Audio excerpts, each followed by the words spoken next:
भगवान शंकर क्या कहते हैं?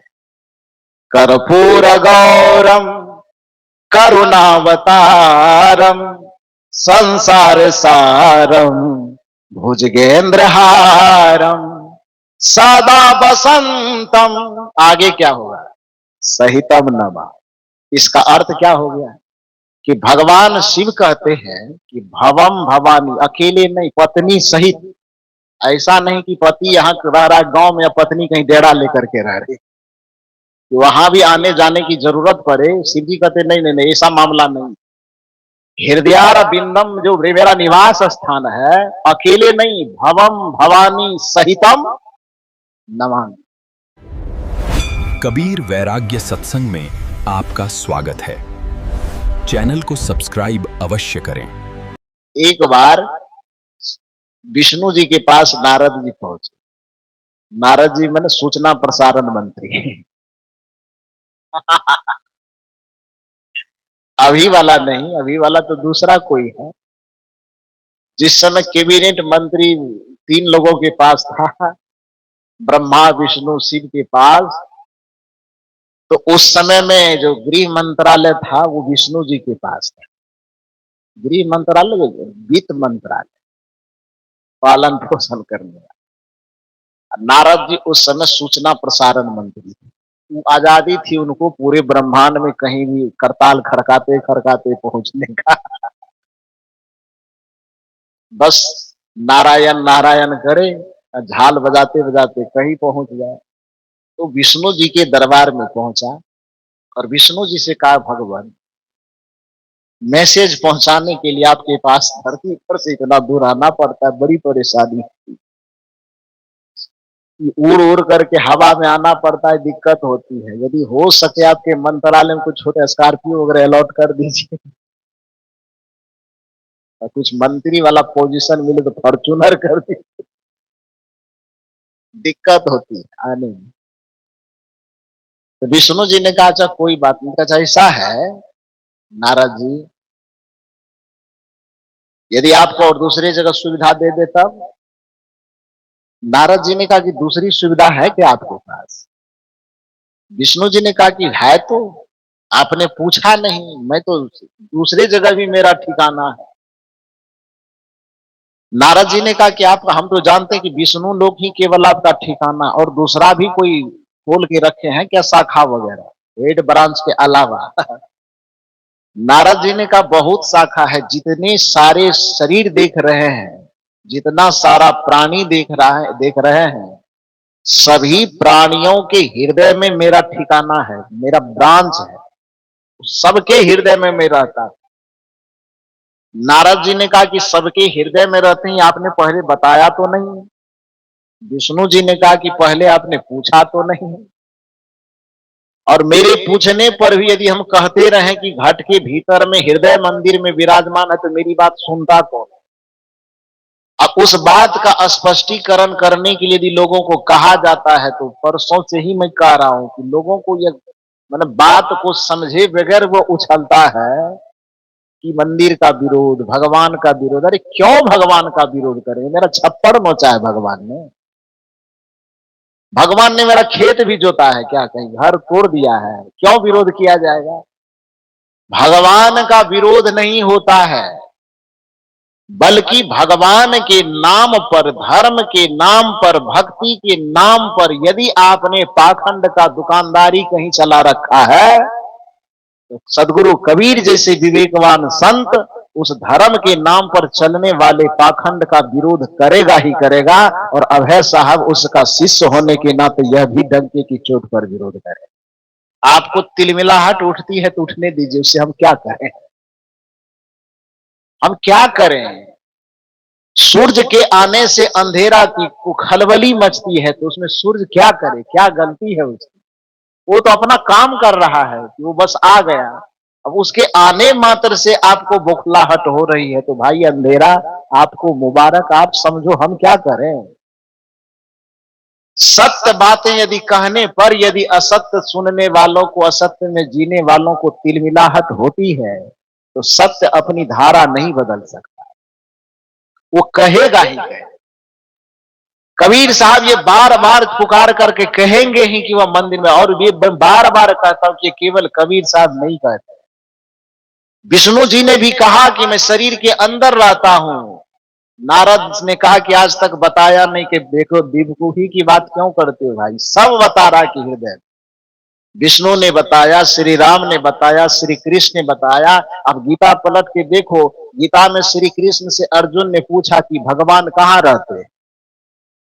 श्री कृष्ण ने कहा कि ईश्वर सर्वभूता नाम हृदय अर्जुन तिष्ठिता, ईश्वर सभी प्राणियों के हृदय मंदिर में निवास करते हैं।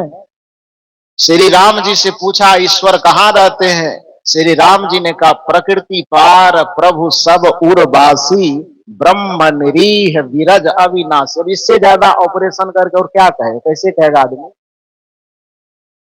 श्री राम जी कहते हैं कि मैं प्रकृति के किसी स्थान में अवस्थित नहीं हूं, बल्कि प्रकृति पार प्रभु सब उर्वासी, ब्रह्म निरीह विरज अविनाशी। पूरे प्रकृति मंडल के 5 तत्व, 25 प्रकृति, 3 गुण से परे शुद्ध चेतन आत्म स्वरूप में मैं सबके हृदय विराजमान में बैठ करके वह प्रभु रूप में जगमगा रहा। अब भगवान क्या कहेगा, कैसे कहेगा बताओ। भगवान शंकर से पूछा कि आप तो त्रिलोकी है, मालिक त्रिलोक के, आपको आपसे पूछूं आप कहां रहते। शंकर जी ने कहा भैया मैं भी तो सुर में मिला के चिल्ला रहा हूं। कबीर साहब कह रहे, बुद्ध कह रहे, राम कह रहे, कृष्ण कह रहे, अब हमको भी काहे घसीट रहे। कहा नहीं आप पावरफुल आदमी हैं भगवान, थोड़ा आप भी बता दीजिए। शंकर जी ने कहा कि जब से सृष्टि हुई मैं तभी से बता रहा हूं, लेकिन लोग मानने के लिए तैयार नहीं। संतो देखत जग बौराना, सांच कहे तो मारन धावे झूठे जगपतिया। भगवान शिव ने कहा कि कबीर साहब जैसे संत महाज्ञानी जब बार बार पुकार करके कह रहे हैं तो हम लोगों से पूछने की जरूरत क्या है। आज मान लीजिए संत की बात पे भरोसा नहीं, तो आप भगवान है ना, आप ही से पूछ लेते हैं। भगवान शंकर ने कहा कि भैया मैं तो पहले विजिटिंग कार्ड दे दिया हूं, तो इतने लोग यहां आते हैं मिलने के लिए जाते हैं, आप लोगों का प्यार दुलार इतना मिल रहा है कि मैंने कल भी सुबह में भी कहा था दोपहर के सत्र में कि पलटने तक का भी मौका नहीं देते आप लोग। क्या किया जाए। हमारे यतीम साहब जी बता रहे थे हमारे आनंद को, जब इन्होंने मेरे गेट के आगे में लंबी कतार देखे ना, तो मेरे आनंद जो है उनको ये कहते हैं कि गुरुओं बनना बड़ा झंझट वाला काम है। तो सही बात है, अब हम लोगों को फीलिंग होता है गुरु बनना बड़ा झंझट का काम है। तो इतना स्नेह देते हैं, सब पूछते हैं कहाँ है, पता क्या है, कैसे है। तो मान लो मुंह से तो सबको उतना लिखा नहीं पाएंगे, कैसे लिखा पाएंगे, बता नहीं पाएंगे। जो भी थोड़ा प्रतिष्ठित व्यक्ति होते हैं, चाहे वो राजनेता हो चाहे वो धर्म नेता हो, कि कोई तो एक कार्ड छपवाता है, विजिटिंग कार्ड छपवाता है कि नहीं, उसमें नाम पता मोबाइल नंबर वगैरह लिख करके दे देता है। अब मेरा विजिटिंग कार्ड आप लीजिए, उसमें बिहार के भागलपुर कहलगांव का पता हो, मोबाइल नंबर हो, अब वह कार्ड लेकर के आप मुझे दिल्ली के चांदनी चौक पर जाकर के खोजिए, हमसे मुलाकात हो जाएगी। मुंबई में, कलकत्ता, बनारस, हरिद्वार, कहीं नहीं। कबीर साहब यही तो कहना चाहते कि वस्तु अंते खोजे अंते कैसे आ गया। वस्तु कहीं और है और खोज कहीं और रहे तो हाथ कैसे आएगा। मेरा पता लिखा है विजिटिंग कार्ड में कहलगांव का, खोज रहे तो मुंबई, दिल्ली, बनारस, कलकत्ता, हम कैसे मिलेंगे। अब इतनी सी सहज बात यदि कबीर जैसे ज्ञानी उनके शिष्य परंपरा के लोग समझाते हैं, तो चिल्ला करके उधर से कहता ये भगवान को मान भी नहीं करता है, भगवान को विरोध करता। कैसे भाई, कौन आधार पे आप ये कह रहे हैं कि भगवान का विरोध, ईश्वर का विरोध किया जा रहा है। भगवान शिव कहते हैं कि मैंने भी अपना विजिटिंग कार्ड पूरे दुनिया में फैला रखा है, मैं अपना पता दे दिया, लेकिन लोग सुनने के लिए तैयार है। कहा क्या दिया है। भगवान शिव ने कहा कि दुनिया के सारे पंडित उस पता को दोहराते तो हैं, लेकिन जाने किसी को नहीं देते हैं। कहा क्या। कर्पूर गौरम करुणावतारम संसार सारम भुजगेंद्रहारम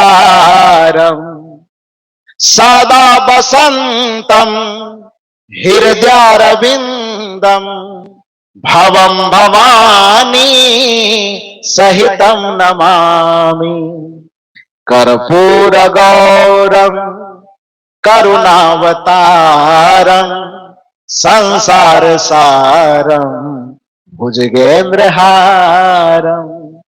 ये श्लोक आपने जीवन में सुना है कभी कि नहीं? जोर से बोलिए हाँ या ना। सुने हैं? ये मंत्र मैंने तो नहीं बनाया, कबीर साहब ने नहीं बनाया। ये किसका मंत्र है? भगवान शिव का मंत्र है, यजुर्वेद से आया हुआ मंत्र है। इसमें शिव जी का ये विजिटिंग कार्ड है। ये अफसोस की बात है कि दुनिया के सारे पंडित, दुनिया के सभी शिव मंदिर में इस मंत्र को बुलवाते हैं, जपवाते हैं, लाउड स्पीकर में लगा करके सुनवाते हैं, लेकिन उस पर कभी विचार करके उस पर अमल नहीं करते। कबीर साहब कहते हैं बस अपने ही मंत्र पर तुम विचार तो जरा सा कर लो, क्या कह रहा है ये मंत्र। मैं अपने से गा दूं, हो सकता है आप लगे कि बीच में कुछ घोलमेल में कर रहा हूं, तो आप भी बोलिए मेरे पीछे पीछे। कर्पूर गौरव, बोल न दीजिए, कुछ में पैसा नहीं लगेगा। बोलिए कर्पूर गौरम करुणावतारम संसार सारम भुजगेंद्र हारम सदा वसंतम देवघर बिंदम। क्यों हंस दिए आप लोग?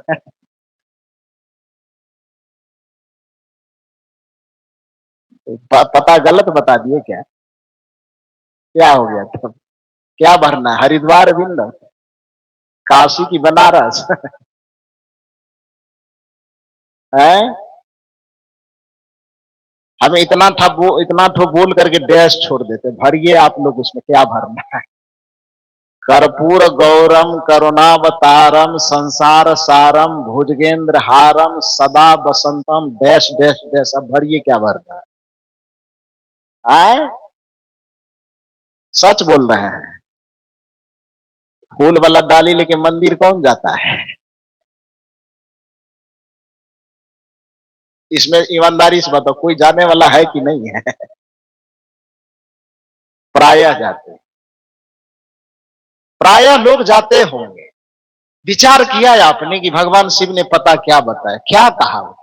छोड़ दीजिए न कबीर साहब को, बड़ा कबीर पंथ के नाम से मिर्ची लगती है आपको भी लाल वाली, तो कबीर साहब को रहने दीजिए बगल। भगवान शिव से पूछिए, पूछिए उनसे कि आप कहाँ रहते हैं। भगवान शिव कहते हैं कि भाई मैं मंदिर में नहीं रहता हूं। कहाँ रहता हूँ? घर ही देख रहा आत्माराम बाबू। बंद करना है क्या? मोबाइल लाइए जल्दी मेरे सामने। बंद करो कि श्लोक पूरा करो? श्लोक पूरा कर दो। वो तो मुफ्त में आप हमसे ले लिया, अब दोपहर में हमको बताए कि एक सत्र करना है। पूरा खिंचवा दिए लंबा। और उसके बाद फिर तब, जैसे मैंने पहले कहा ना कि आप लोग इतने चालाक हैं कि जर्सी गाय की तरह दूहते हैं। और आज लेकिन उसमें भी थोड़ा बढ़ गया। एक तो पहले जर्सी गाय की तरह दूह लिए, अब जब सारा दूध निचोड़ गया तो उसके बाद एकदम इंजेक्शन डाल करके तब दूहते हैं। फिर दोबारा ला करके बैठा। तो खैर कोई बात नहीं, सुनने के लिए आप तैयार हैं तो बोलने में मुझे क्या लगता है। इसी के लिए जब जीवन अर्पित है, अरे थकावट को जाने दीजिए, थकावट की बात कौन कहे। इस माइक पर बोलते बोलते आपके बीच में इसी तरह मुस्कुराते मुस्कुराते यदि प्राण भी छूट जाए तो कोई गम नहीं, इसी के लिए जीवन न्यौछावर है। तो भगवान शंकर क्या कहते हैं? कर्पूर गौरम करुणावतारम संसार सारम भुजगेंद्रहारम सदा बसंतम। आगे क्या होगा? हाँ, सहितम नमा। इसका अर्थ क्या हो गया कि भगवान शिव कहते हैं कि भवम भवानी, अकेले नहीं, पत्नी सहित। ऐसा नहीं कि पति यहाँ रह रहा गांव में या पत्नी कहीं डेरा लेकर के रह रही, वहां भी आने जाने की जरूरत पड़े। शिव जी कहते नहीं नहीं नहीं, ऐसा मामला नहीं। हृदयार बिंदम जो मेरा निवास स्थान है, अकेले नहीं, भवम भवानी सहितम नमामि। जो मेरी शक्ति है, जो मेरी चैतन्यता है, उस चैतन्यता के साथ, उस जागृति के साथ जो कल्याण स्वरूप शिव स्वरूप वह परमात्मा है, वो कहता है कि मैं दुनिया के किसी मंदिर में मैं नहीं रहता हूं, मैं रहता हूं तो हृदयार बिंदम, हृदय रूपी मंदिर में सदा सतत निरंतर हमेशा प्रतिपल प्रतिक्षण निवास करता हूं। इससे मैं अलग हट करके कहीं नहीं जाता हूं। हृदयार बिंदम शब्द के साथ शिव जी ने जब मंत्र का प्रयोग किया तो उसमें सदा वसंतम का प्रयोग किया। सदा का मतलब सोमवारी होता है कि मंगलवारी है? हमें इहो सब जानते हैं आप लोग। सदा मन हमेशा भी होता है। सदा का मतलब हमेशा, उसमें सोमवारी और मंगलवारी का कोई भेद नहीं। उस सदा के अंतर्गत 11 महीना नरक वाला महीना और सावन महीना और स्वर्ग वाला महीना का फिर फर्क नहीं है उसमें। सदा का मतलब न रविवारी, न सोमवारी, न सावन, न भादो, न आसीन, न कार्तिक, कोई फर्क नहीं पड़ता है। तो सदा वसंतम हृदयार बिंदम, तो हमारे साहब बता रहे कि एक लोटा जल सब समस्या के हल कहां होता है? सोमवार के दिन कहां होता है? मंदिर में। भगवान शिव ने पता दिया है। कहां बौख रहे हैं?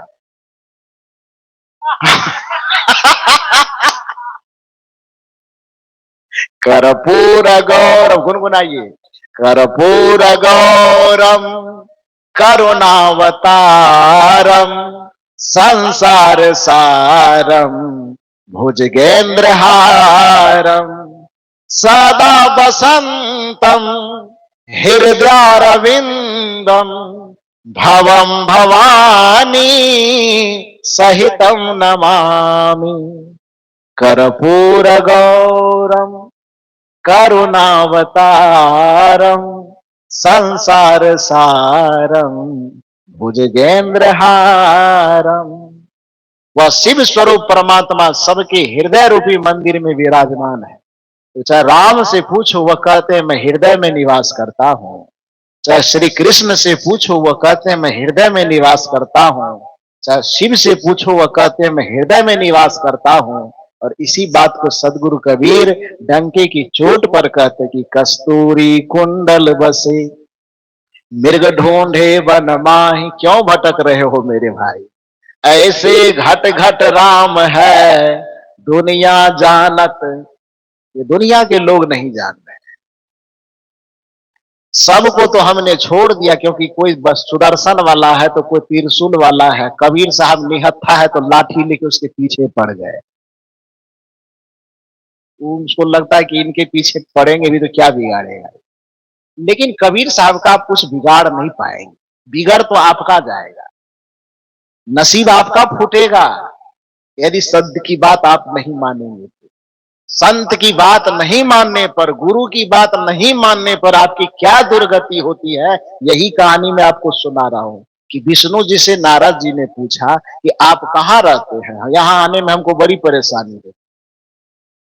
विष्णु जी ने कहा कि आपने आज तक पूछा नहीं, आज पूछ लिए तो बता देता हूं कि मैं आत्माराम बाबू के हृदय में रहता हूं। हीरालाल बाबू के, अब कहीं उनके हृदय में जाकर के सिंदूर नहीं पोतने लगे। तो जितना मतलब उनके हृदय का मतलब जितना हृदय है, स्त्री का, पुरुष का, धरती के मानव अथवा मानवेतर किसी भी प्राणी का हृदय है, उसका परमात्मा उसके ही हृदय में निवास करता है। तो भगवान विष्णु ने कहा कि मैं सबके हृदय में निवास करता हूं। नारद ने कहा कि अच्छा ऐसी बात है, अब तो सूचना किसी भी जगह पहुंचाई जा सकती है आपके लिए। विष्णु जी ने कहा बेशक, आज तक पूछा नहीं इसीलिए नहीं बताया। मैं सबके हृदय में रहता हूं। रमे निरंतर आत्मा सब घट आठो याम, अताही से बुद्ध संत जन कहत तासु को राम। उसको राम इसलिए कहा जाता है क्योंकि वह सबके हृदय में रमन कर रहा है, उसको रमैया राम कहा जाता है। तो कहा मैं सबके हृदय में निवास करता हूं। तो नारद जी ने कहा वाह वाह वाह, तब तो आज से बड़ा आनंद मिल गया। अब सूचना पहुंचाने के लिए इतना दूर पृथ्वी से बैकुंठ आना नहीं पड़ेगा, पहुंचा देंगे जहां सूचना पहुंचाना हो। ऐसा सोच करके वो नीचे आया। नीचे आया, जैसे ही भिलाई चौक पर उतरा, आत्माराम बाबू हम ही नारद जी के साथ नहीं थे। कैसा गजब लीला हो, बताऊंगा तो आपको समझ में आएगा। तो ई चौक पर उतरा नेहरू नगर। नारद जी जैसे उतरे, अब इधर एकदम निर्मल ज्ञान मंदिर की रोड में आ गए। आना चाह रहे थे किधरों, लेकिन संजोग से उसको 10 लोगों ने वहां पर चौराहे पे रोका कि मत जाइए उधर। कहा क्यों नहीं जाऊं? कहा कि वहां जो है एक पागल भैंसा है। भैंसा समझते हैं आप लोग किसको कहते हैं? हाँ। अच्छा समझ गए तो समझ जाइए। हाँ, क्या बोले भैंस का मिस्टर।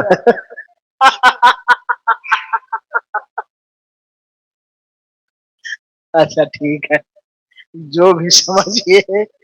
तो भैंस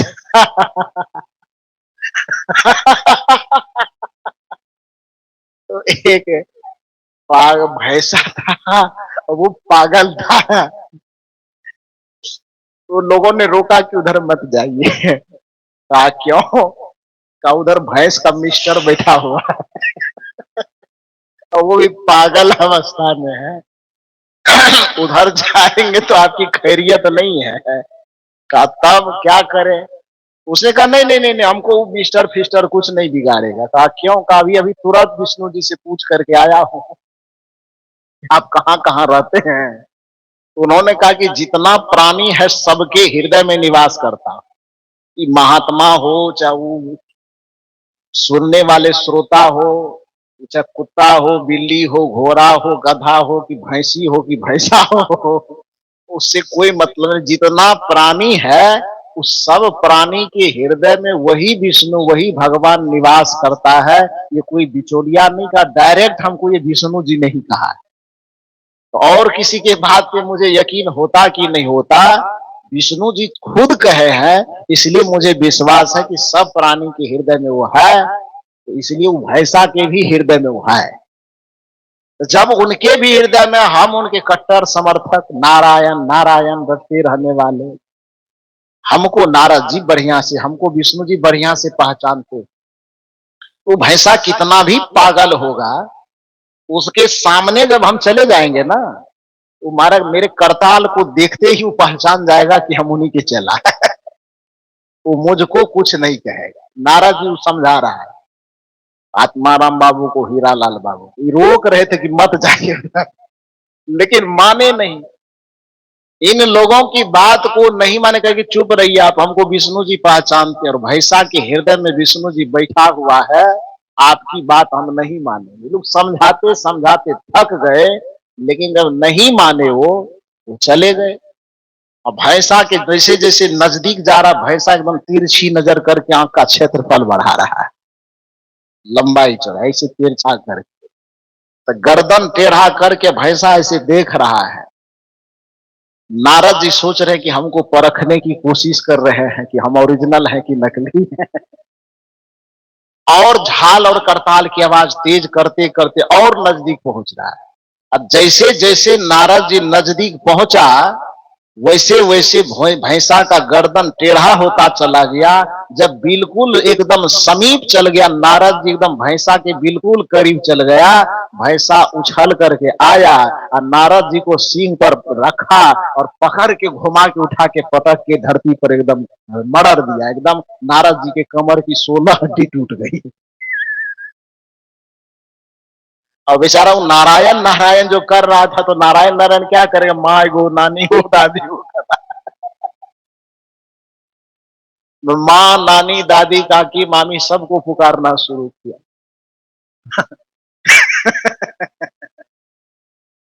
लोग सब उधर से आ रहे, नारद जी नारायण नारायण क्या होगा, दाद बेवकूफ है।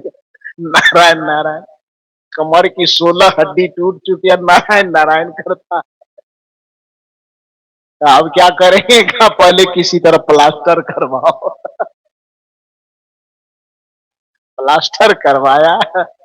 प्लास्टर वगैरह जब हो गया तो नारद जी सोचे कि अब विष्णु जी को सबक सिखाएंगे। किसी तरह लंगड़ाते लंगड़ाते विष्णु लोग पहुंच ही गया बेचारा।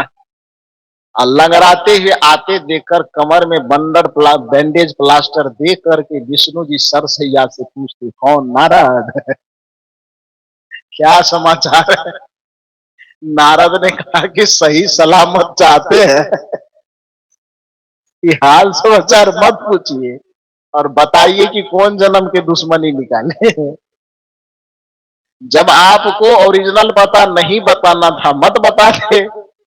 कौन सी दुश्मनी निकाले कि आपने कहा कि सबके हृदय में रहते, आपके बात पर भरोसा करके हम भैंसा के पास चले गए और उसने ऐसा पटका कि कमर की 16 हड्डी टूट गई। नारायण नारायण का सारा मंत्र हम भूल गए। मंत्र भूल गए।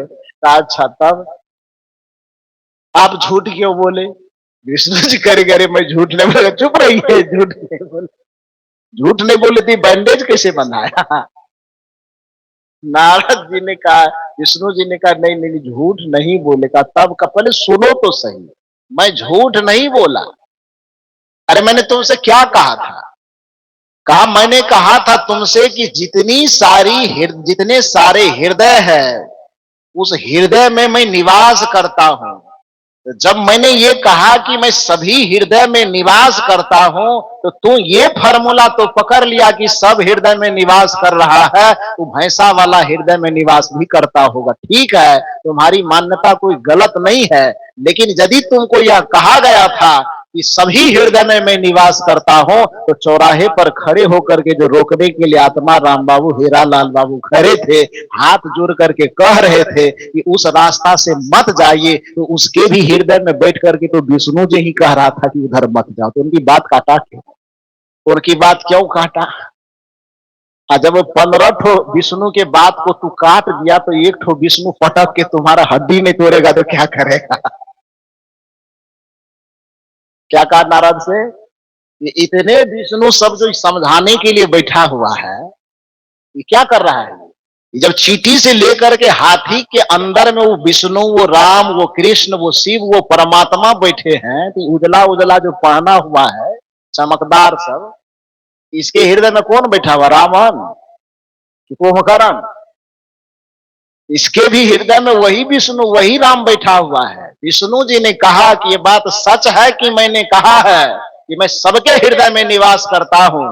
तो इन लोगों के साधु महात्मा के रूप में जा जाकर के जो पूरे दुनिया को समझाया जाता है कि यह पाप है या न करो, यह अनैतिकता है या न करो, यह गलत है या न करो, यह बुरा है या न करो, यह बुरा है या न खाओ, यह बुरा है या न देखो। बार बार जो हर जगह बुराई से बचाने की कोशिश करते हैं, ये रोकने की कोशिश करते हैं, और इन रोकने वाले विष्णुओं की बात नहीं मानोगे तो हड्डी तोड़ने वाला दूसरा विष्णु तैयार होगा और आपकी भी हड्डी तोड़ देगा, उठा के पटकेगा।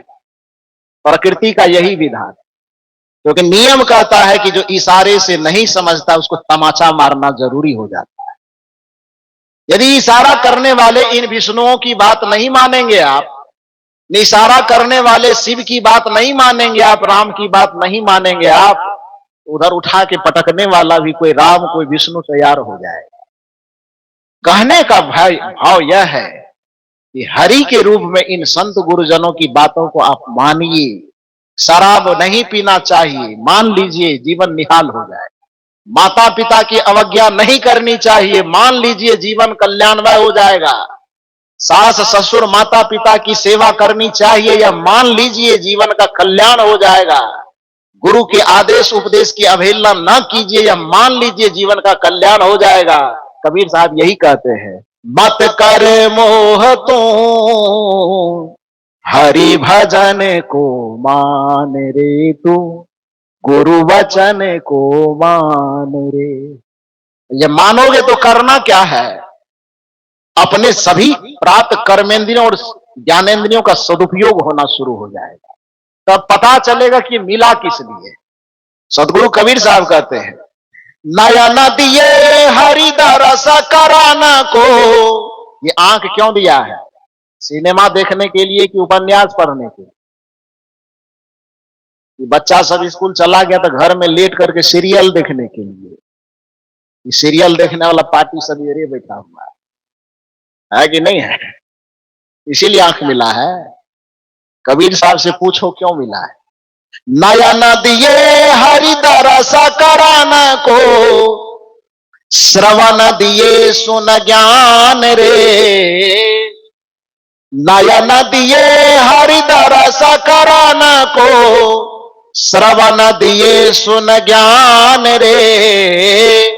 श्रवण दिए सुन ज्ञान रे, हरि वचन को मान रे तो, हरि भजन को मान रे। मत करे मोह तू, मत करे मोह तू, हरि भजन को मान रे तू, गुरु वचन को मान रे। और गुरु के वचन को मान करके, हरि के भजन को मान करके जब आप जीवन की यात्रा करेंगे तो आपके पास जो प्राप्त साधन है, जो प्राप्त चाकू है, या तो उससे सब्जी काटने का काम करेंगे, या तो उससे आप चिकित्सा करने का काम करेंगे, उसको किसी के पेट में डाल करके उसके प्राणांत करने का काम नहीं करेंगे। मतलब जो आपके पास प्राप्त सुविधा, समय, अवसर और साधन होगा, गुरु के वचन, गुरु के निर्देश में चलने पर, सत्संग के सानिध्य में चलने पर, उन प्राप्त प्राणी, पदार्थ, परिस्थिति, सब अवस्था, साधन, सबका आप सदुपयोग करेंगे। और प्राणी, पदार्थ, परिस्थिति, अवस्था, वस्तु, साधन का यदि आपने सदुपयोग किया तो लौकिक जीवन आपका सुख से भर जाएगा। मैंने एक छोटी सी नीति वचन पर आपसे निवेदन किया कि शुभाभ्याम मार्गाभ्याम वहंती वासना सरित पौरुषैन प्रयत्नैन नियोजनया शुभे पथि। कि साधन अपने आप में दोष मुक्त होकर के अबाध गति से प्रवाहित हो रहा है, उसका सदुपयोग नियोजन करके यदि आप शुभ पथ में लगाते हैं तो वह शुभ परिणाम देगा। अशुभ पथ में लगाते हैं तो अशुभ परिणाम देगा। अच्छे पथ में लगाते हैं तो सुख देगा, बुरे पथ में लगाते हैं तो दुख देगा। इसलिए सत्संग, संत, सदगुरु का सानिध्य लेकर अपने जीवन के अवसरों को, प्राप्त इंद्रिय जन साधना को, साधन को सदुपयोग करने के लिए सत्संग से युक्ति, सदगुरु से युक्ति लीजिए और अपने जीवन को धन्य कीजिए। आपने मेरी वाणी को इतने शांति और धैर्य के साथ सुना।